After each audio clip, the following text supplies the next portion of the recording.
Hello' মাই dear friends, আপোনালোক আটাইকেইটি নতুন ভিডিঅ'লৈ আন্তৰিক স্বাগতম জনাইছোঁ। আজি আমি এই ভিডিঅ'টিত 2024 চনত অনুষ্ঠিত হোৱা ADREৰ পেপাৰ 1 যিটো আছিল আৰু এই পেপাৰটি আছিল মানে গ্ৰেড 4ৰ বাবে। ইয়াত সৰ্বমুঠ 135 নম্বৰ আছিল আৰু সময় আছিল 2.5 ঘণ্টা 2 hours 30 minutes। প্ৰত্যেকটো প্ৰশ্নৰ বাবে 1 নম্বৰকৈ দিয়া আছিল। ইয়াতে কথা হ'ল যে এই প্ৰশ্নকাকতটিৰ যিখিনি ইংৰাজীৰ প্ৰশ্ন আছিল তাকে আজি আলোচনালৈ লোৱা হৈছে। আপোনালোকে সম্পূৰ্ণকৈ ভিডিঅ'টি চাব, নিশ্চয়কৈ ইংৰাজীত কি ধৰণৰ প্ৰশ্ন আহে বা কেনেধৰণে আমি উত্তৰখিনি কৰিব লাগে তাকে নিশ্চয়কৈ জানিব পাৰিব। ইয়াত চাওক, যিখিনি ইংৰাজীৰ প্ৰশ্ন তাৰে 1 নম্বৰ প্ৰশ্ন দিয়া আছে। প্ৰশ্নটো ভালকৈ পঢ়ি চাওক যে which word is the antonym of arrival. আমি নিশ্চয় গম পাওঁ এণ্টনিম মানে কি হয়। এণ্টনিম মানে হৈছে বিপৰীত অৰ্থ বুজোৱা শব্দ। গতিকে এৰাইভেল মানে কি বুজায়? ক'ৰবাত উপস্থিত হোৱা, কামিং টু আ প্লেচ। গতিকে তাৰ বিপৰীত শব্দ কি হ'ব? কনকুৱেৰ মানে দখল কৰা, এনিমি মানে শত্ৰু, ডিপাৰ্চাৰ মানে প্ৰস্থান, কোনোবা ঠাই এৰি যোৱা, ৱেলকাম মানে স্বাগতম। গতিকে আমাৰ এই প্ৰশ্নটিৰ শুদ্ধ উত্তৰ হ'ব ডিপাৰ্চাৰ। এৰাইভেল মানে ক'ৰবাত উপস্থিত হোৱা, ডিপাৰ্চাৰ মানে কোনোবা ঠাই এৰি গুচি যোৱা, লিভ অ প্লেচ। গতিকে আমাৰ ইয়াৰ শুদ্ধ উত্তৰটি কি হ'ব? আমি নিশ্চয় গম পাইছোঁ। ইয়াত অপশ্যন কি হ'ব? চি শুদ্ধ উত্তৰ হ'ব। পৰৱৰ্তী প্ৰশ্নত চাব, choose the correct punctuation mark for the sentence. আমি কি কৰিব লাগে? ইয়াতে বিৰাম চিন ব্যৱহাৰ কৰিব লাগে। কাৰেক্ট পাংচুৱেশ্যন মাৰ্ক কি হ'ব? আমি নিশ্চয় জানো যে বাক্য এটা শুদ্ধ অৰ্থ প্ৰকাশ কৰাৰ বাবে পাংচুৱেশ্যন মাৰ্কসমূহ ব্যৱহাৰ কৰিব লাগে। ইয়াত বাক্য এটা দি আছে, হেভ ইউ চিন মাই স্কুল বেগ? তুমি মোৰ স্কুলৰ বেগটো দেখা পাইছানে? আমি নিশ্চয় গম পাইছোঁ যে বাক্যটো কোন ধৰণৰ বাক্য হয়। এয়া হৈছে প্ৰশ্নবোধক বাক্য। এই ক্ষেত্ৰত আমাৰ কোনটো বিৰাম চিন ব্যৱহাৰ হ'ব? ইয়াতে ফুল ষ্টপ নহ'ব বাৰু। ফুল ষ্টপ আমি ইউজ কৰিব নোৱাৰিম, ছেমিকলন ইউজ কৰিব নোৱাৰিম আৰু এক্সক্লেমেটৰী মাৰ্ক যিটো আমি ভাৱবোধক চিন এয়া ব্যৱহাৰ কৰিব নোৱাৰিম। ইয়াত আমাৰ এইটো শুদ্ধ উত্তৰ হ'ব অপশ্যন চি। 3 নম্বৰ প্ৰশ্নতে identify the appropriate collective noun for bees. আমি নিশ্চয় জানো কালেক্টিভ নাউনবিলাক কি হয়? গোট বুজায়। তে মৌমাখিৰ যিটো কালেক্টিভ নাউন সেইটো কি হ'ব? ইয়াত চাওক, ইয়াত দি আছে বাঞ্চ। বাঞ্চ মানে কি বুজায়? যেতিয়া বাঞ্চ অফ কি হ'ব? কিজ হ'ব পাৰে, চাবিৰ থোপা। বাঞ্চ অফ ফ্লাৱাৰ্ছ হ'ব পাৰে। ইয়াতে চাওক গ্ৰুপ 2, এইটো বাৰু কোনো ধৰণৰ নাথাকে। তাৰপিছত আমাক দি আছে হাৰ্ড অফ কেটেল হয়। গতিকে আমাৰ এ আৰু ডি এইটো নহয় বাৰু। এও নহ'ব ইয়াৰ আনচাৰ, ডি আনচাৰ নহ'ব, চি আনচাৰ নহ'ব, স্বাৰ্ম। যেতিয়া কি হয়? কালেক্টিভ নাউন ফৰ বিজ সেয়া স্বাৰ্ম লিখা হয়। গতিকে অপশ্যন আমাৰ কাৰণে বি শুদ্ধ উত্তৰ হয়। Question number 4, what does hang up the boots means? এই যিটো ইডিয়ম এটা ব্যৱহাৰ কৰা হৈছে ইয়াৰ অৰ্থটো কি হয়? Hang up the boots. ইয়াত বিকল্প দিছে place the boots for cleaning, kill someone by হেঙিং, peace after war, retire from active life. আচলতে ইয়াৰ শুদ্ধ উত্তৰটো হৈছে ৰিটায়াৰ ফ্ৰম এক্টিভ লাইফ। ইয়াত চাওক, ইয়াৰ অৰ্থটো এনেকুৱা, to retire from sports, a job or an active career. যোনে যি কামত আছে, কোনোবাই হ'লে স্পৰ্টছ পাৰ্চন আছিল, তেওঁ খেলা পৰা অৱসৰ গ্ৰহণ কৰিলে, বা কোনোবাই ধৰক সাংবাদিক আছিল, তেওঁ সাংবাদিকতা বাদ দিলে, তেতিয়া কি কৰা হ'ব? ইংৰাজী শব্দ হেং আপ দ্য বুটছ এই শব্দটি ব্যৱহাৰ কৰা হয়।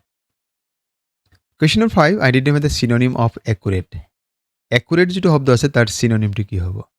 টোটেল মানে সম্পূৰ্ণ, ই নহয় বাৰু। পেডিগ্ৰী, ইও নহয়। চিনচিয়াৰ নহয়। ইয়াৰ শুদ্ধ উত্তৰটি হ'ব একুৰেট মানে কাৰেক্ট। আমি কেতিয়াবা কওঁ নহয় একুৰেট আনচাৰ, একুৰেট মেজাৰমেণ্ট মানে কাৰেক্ট মেজাৰমেণ্ট। গতিকে আমাৰ কি হ'ব? Question number 5, synonym of accurate is correct.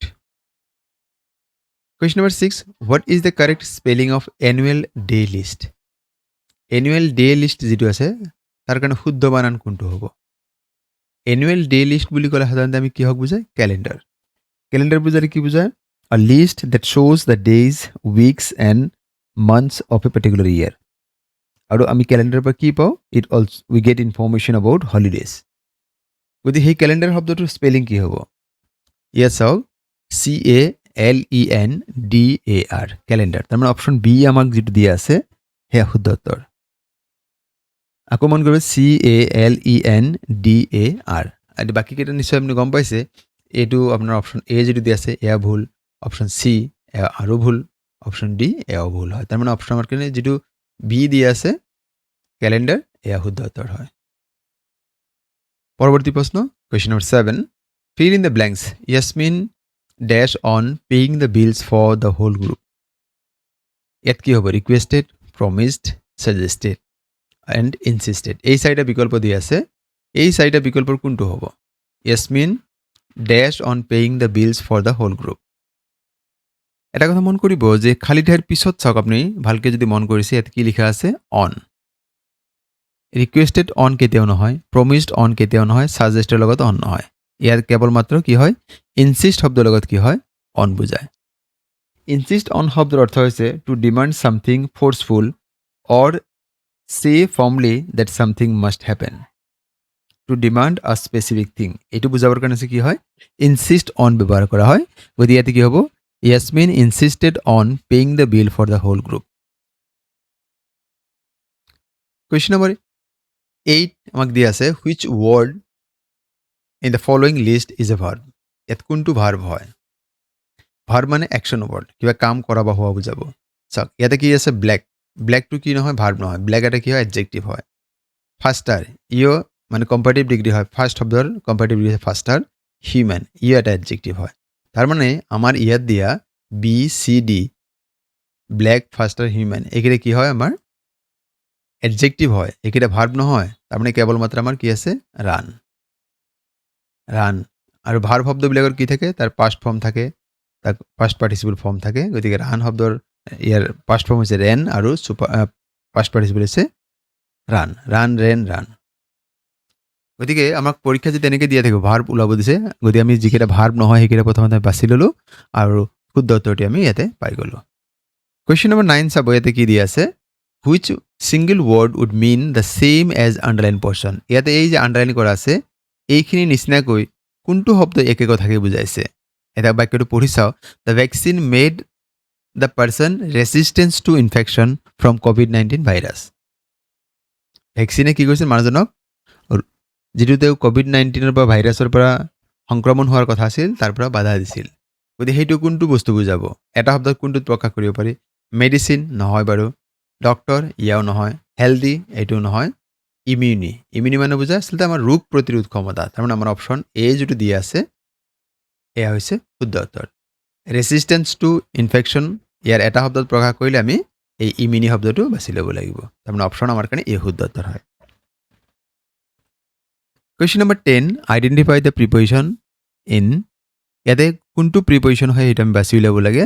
ইয়াত বাক্য এটা দি আছে the man is sleeping on a cot. ইয়াত চাওক দ্য এটা ডেফিনিট আৰ্টিকল হয়, ইজ অক্সিলাৰী হয়, মেন এ নাউন হয়। আমাক কি দিছে প্ৰিপজিশ্যন ওলাব লাগে। প্ৰিপজিশ্যন হৈছে ইয়াতে অন, অন এটা কি হয় প্ৰিপজিশ্যন। ই মানুহজনৰ লগত কটটোৰ এটা সম্পৰ্ক হৈছে, ৰিলেশ্যন বুজাইছে। গতিকে ইয়াত কি হ'ব অন শব্দটো প্ৰিপজিশ্যন হিচাপে ব্যৱহাৰ হৈছে। গতিকে মৰমৰ বন্ধু বান্ধৱীসকল এইখিনি আছিল 2024 বৰ্ষৰ ADREৰ পেপাৰ 1ৰ কুৱেশ্যন পেপাৰ ইংৰাজী খণ্ডৰ। বাকী খণ্ড অতি সোনকালে আপোনালোকৰ বাবে আপলোড কৰিম। আজিৰ ভিডিঅ'টো আপোনাৰ কেনেকুৱা পাইছে কমেণ্ট কৰি জনাব, যাতে কিয়নো আমি আপোনালোকৰ পৰা লাভ কৰা কমেণ্ট আৰু সুপৰামৰ্শৰ ওপৰত ভিত্তি কৰি পৰৱৰ্তী ভিডিঅ'সমূহ আৰু উন্নত কৰিবৰ কাৰণে চেষ্টা কৰোঁ। মৰমৰ বন্ধু বান্ধৱীসকল আপোনালোকে ভিডিঅ'সমূহ যদি প্ৰথমবাৰৰ বাবে আমাৰ চেনেলটি চাই আছে, চেনেলৰ বিষয়বস্তু ইয়াৰ উপস্থাপন ভাল পাইছে, চেনেলটি ছাবস্ক্ৰাইব কৰিবলৈ থাকিলে ভিডিঅ'সমূহ লাইক কমেণ্ট আৰু শ্বেয়াৰ কৰিব। আৰু আজিৰ ভিডিঅ' সম্পূৰ্ণ কৰি চাবৰ বাবে আপোনালোক জনাইছোঁ অশেষ অশেষ ধন্যবাদ।